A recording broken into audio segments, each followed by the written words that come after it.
The world is not run by the smartest people. It is not run by the kindest, the most talented, or the most hardworking. Look around you. The people at the top, the ones who command attention, resources, and respect, have a totally different kind of operating system. You have been told that intelligence is about IQ, about solving problems, about memory. That is the lie they sell to workers to keep them productive. True power uses a different kind of thinking, dark intelligence. It is the ability to notice the hidden patterns in how people act, to understand what is being said in the silence, to stop needing everyone to like you, and instead shape what happens around you. Most people are sleepwalking through life, reacting to feelings they don't understand, controlled by forces they cannot see. They are pawns who think they are players. If you are tired of feeling outplayed, if you feel like you are in a game where everyone else knows the rules except you, listen closely. We are not here to talk about what is right or wrong. We are here to talk about survival. Niccolò Machiavelli was not a villain. He was a realist in a world full of people who fool themselves into being overly hopeful. He understood that the space between how we wish people would act and how they actually act is where you get destroyed. You have spent your life trying to be good, trying to be open, trying to be understood. And what has it gotten you? Betrayal, exhaustion, and the feeling of being ignored while people with less talent rise above you. That ends today. In the next 25 minutes, we are going to download 9 laws of dark intelligence. These are not positive affirmations. These are psychological weapons, tools to break the manipulation around you and build a fortress of mental freedom. But a warning, this knowledge cannot be undone. Once you see the strings, you can never go back to the puppet show. You will see the lies in your relationships, the power games at your job, and the weakness in your own reflection. If you are not ready to kill the part of you that needs to be a victim, leave now.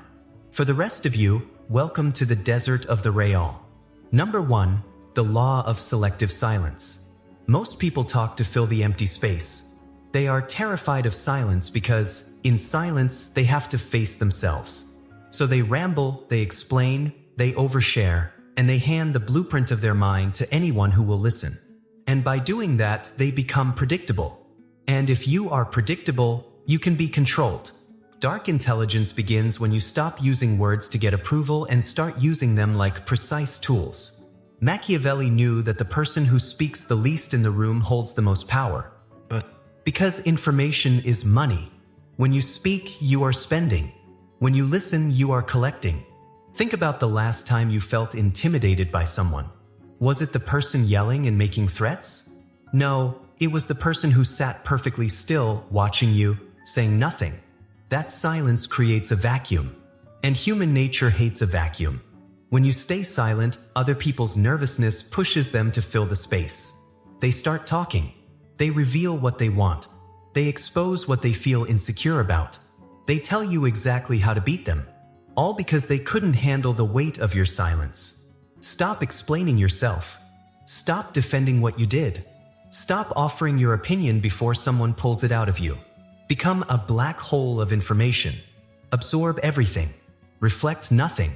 When people cannot figure out where you stand, they cannot build a plan against you. They become careful. They look for your approval. Silence is not just the lack of sound. It is the presence of control.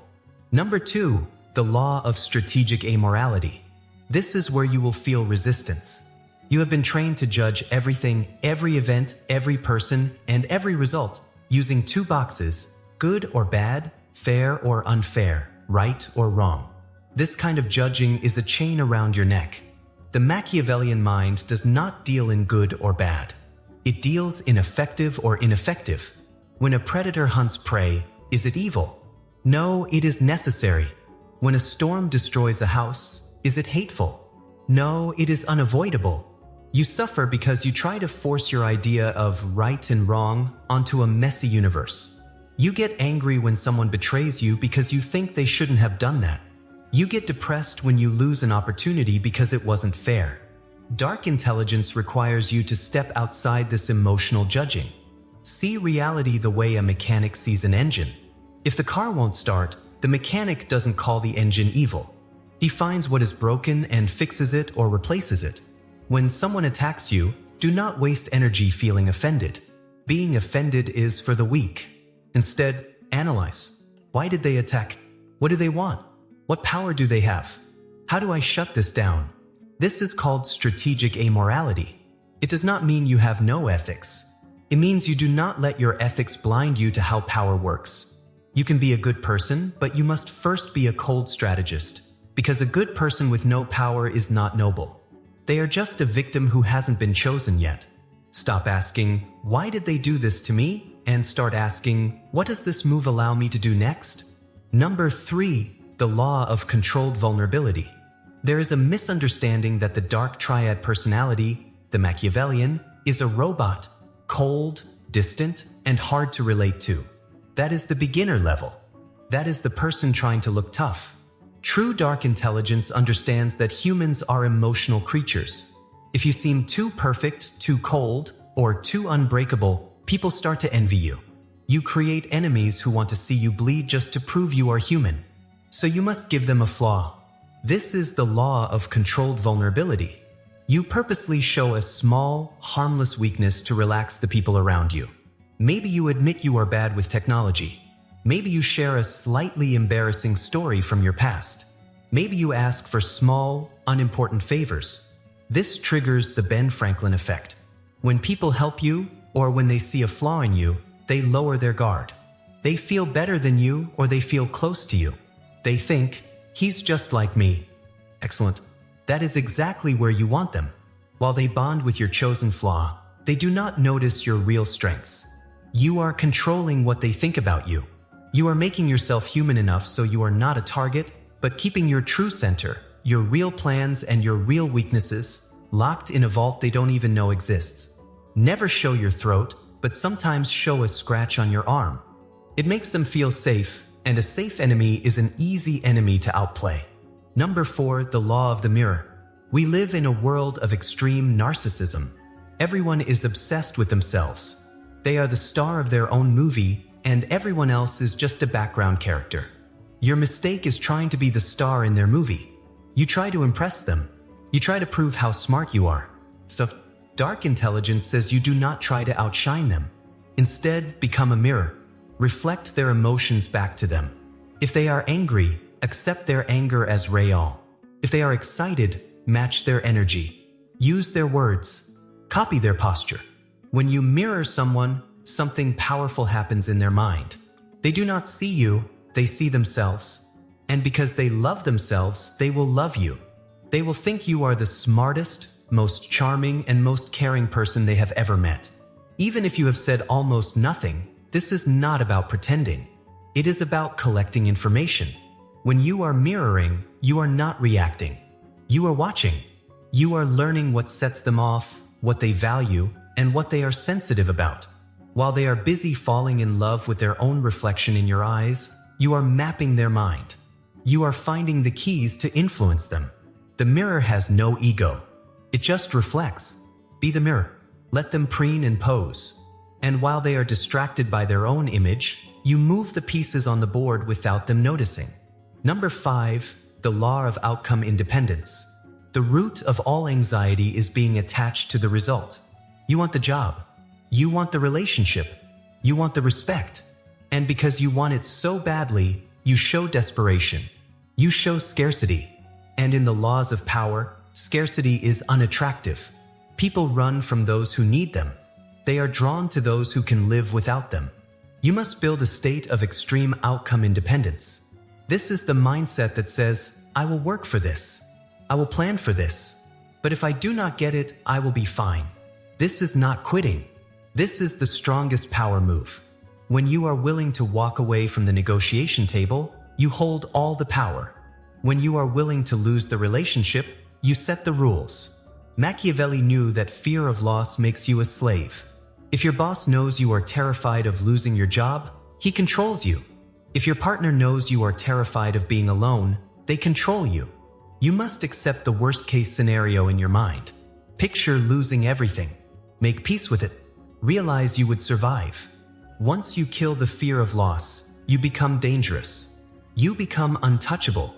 You can tell the truth because you don't fear what will happen. You can take risks because you don't fear the fall.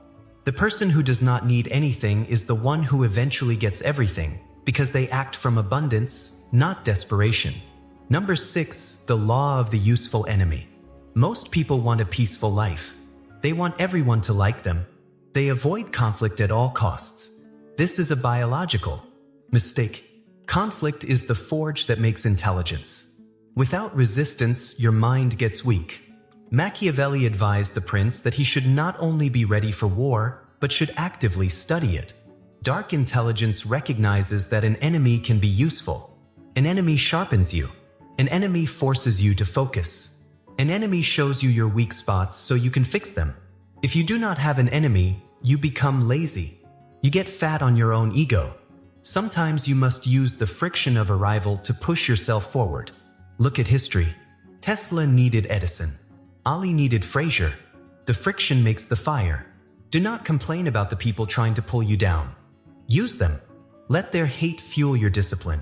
Let their doubt prove your ambition. And more importantly, having a shared enemy is the fastest way to build alliances. Nothing unites people faster than a common threat. If you want to unite a team, a family, or a movement, you do not preach love. You point out a threat. Do not fear the enemy. Choose them carefully. Choose an enemy worthy of your potential and let the war lift you higher. Number 7, the law of the persona. You think you are one person. You believe in being authentic. This is a limitation. You are many versions of yourself. You act differently with your mother than you do with your boss. You act differently with your lover than you do with your rival. Dark intelligence is choosing these masks on purpose. It is understanding that authenticity is often just an excuse for having no self-control. I'm just being me, says the man who ruins a dinner party with his temper. That is not authenticity. That is childishness. You must see your personality as something you build, a tool. When you walk into a high-stakes meeting, you must wear the mask of authority, cold, decisive, and steady. When you are with your family, you wear the mask of the protector, warm, involved, and present. This is not lying. This is adjustment. You do not use a hammer to tighten a screw. You do not use a screwdriver to pound a nail. So why would you use the same personality in every situation in life? Machiavelli noted that the prince must be a great pretender and dissembler. He must know how to be the lion, fierce, and the fox, clever. If you are only the lion, you fall into traps. If you are only the fox, the wolves eat you. Flexibility is survival. Be water. Take the shape of the container you are in. When the container breaks, you flow. You do not break. Number 8, the law of necessary suspicion. Trust but verify. No, that is too gentle. Verify, then trust, only for a while. The naive mind assumes other people are as good as you are. You think, I wouldn't lie to him, so he won't lie to me. This assumption causes your biggest heartbreaks. Dark intelligence accepts a hard truth. Everyone acts for their own benefit. Even kind acts are often driven by the need to feel good about oneself. This is not a reason to be bitter. It is a reason to be awake. You must have a background level of suspicion, not paranoia. Paranoia is fear with no proof. Suspicion is paying attention to details. Watch what people do, not what they say. Words are cheap. Words are made to control people. Actions are the only truth. When someone offers you a great opportunity, ask, what do they get from this? When someone praises you too much, ask, what are they trying to distract me from? Machiavelli wrote, men are so simple and so ready to obey present necessities that he who deceives will always find those who allow themselves to be deceived. Do not be the person who allows themselves to be deceived. Demand proof. Test loyalty before you depend on it. Give people small amounts of power and see how they use it before you give them the kingdom. It is better to be happily surprised by loyalty than crushed by betrayal. Number 9, the law of the shadow. We end with the deepest law, the one that Carl Jung and Machiavelli would both agree on, even though they lived in different centuries. You must accept your monster. Society tells you to be harmless, to be nice, to push down your anger, your greed, and your desire for power. But a harmless man is not a good man. A harmless man is just a weak man. He cannot do good because he does not have the strength to stop evil. Dark intelligence is understanding that you are capable of terrible things. You are capable of cruelty. You are capable of manipulation. You must not pretend this is not true. You must accept it. Because if you do not know your own ability to do bad things, you will not recognize it in others. You will be naive. And worse, if you hide your shadow, it will control you. It will show up as passive aggression, resentment, and self-sabotage. You must bring the monster into the light. You must look at it and say, I see you. I control you. When you know you could destroy someone, but you choose not to, that is virtue. That is controlled power. Machiavelli's ideal leader was not a saint. He was a man who knew how to use bad methods for good goals. You need that edge. You need that darkness in your eyes that tells the world, I am peaceful by choice, not because I can't fight. When you accept your shadow, you become whole. You stop being afraid of the darkness in the world, because you have mastered the darkness inside yourself. These 9 laws are not a checklist. They are a filter. From this moment on, you will walk into a room and see things differently. You will see the silence that screams. You will see the mirrors people hold up. You will see the lions and the foxes. You are no longer a civilian in the war of the mind. You are a fighter. But with this power comes a burden, the burden of being alone. When you wake up, you realize how many people are still asleep. You will feel distance growing between you and your old life. Your old friends may think you have changed. They may say you are colder, quieter. Let them. You are shedding the skin of the victim. You are shedding the need for approval. You are stepping into the world of the outlier. The question is not whether these laws work. History has shown they do for thousands of years. The question is, do you have the stomach to use them? Most people will watch this video, nod, and go back to being prey, back to complaining, back to hoping the world becomes nice. But you are still here. You are listening to the silence. If you are ready to explore the abyss without blinking, if you are ready to tear down the weak version of yourself and build something untouchable, then you know what to do. Subscribe, but only if you are willing to handle what comes next. The rabbit hole goes much deeper than this, and we are just getting started. I'll see you in the shadows.